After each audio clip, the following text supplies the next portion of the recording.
Did you know that there are 11 sectors that make up the stock market? Utilities, consumer discretionary, technology. But how do you find these sectors? And how do you find stocks within each one of those sectors?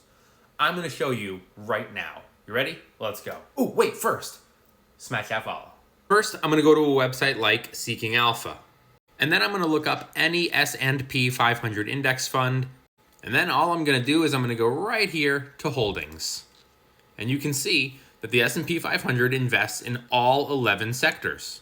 And here's a list. Let's say you're interested in consumer staples stocks. But first of all, what are consumer staples? Think of consumer defensive stocks as products that you always use, no matter what is going on in the economy.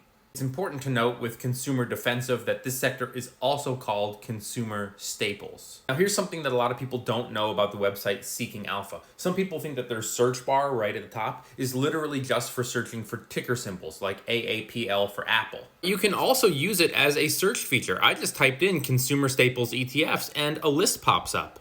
And you can do this for all of the sectors. So you can type in financials ETFs, healthcare ETFs, and then you're going to want to do this.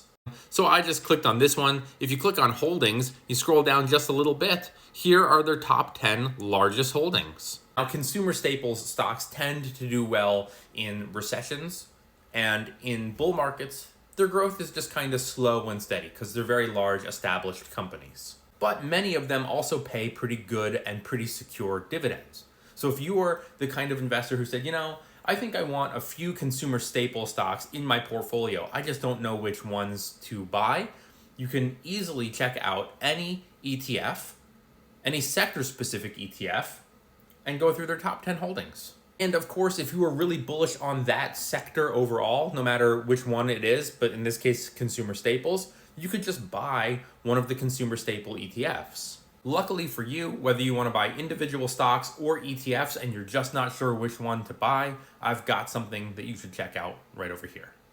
So all you have to do is go right here and click on the menu, which is right here, and you will find all of these resources, and they're actually 100% free. There's not even an email sign up, but I have an ETF template and a fundamental analysis template.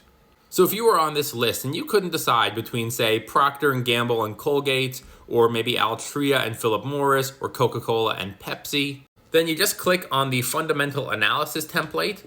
It opens right to this page, and if you scroll down here, you can click it and fill in all of this information that will show up eventually right here. So you can compare Coke to Pepsi. What if you couldn't decide between consumer staples ETFs? Then all you would do is click on this template, which would open right here. Again, it's fillable if you click right here, but this is kind of what it looks like. It's easy and it's free, unlike every other content creator on this platform who says, hey, if you want this free guide, just leave a comment below saying guide and I'll send it to you. Then they got your email, and a week later, they can send you other emails saying, hey, if you liked that free guide, you're really gonna like this guide, and it's only $5. I don't sell anything to my followers. I don't want your money. Just smash that follow. Thanks for watching. See you later.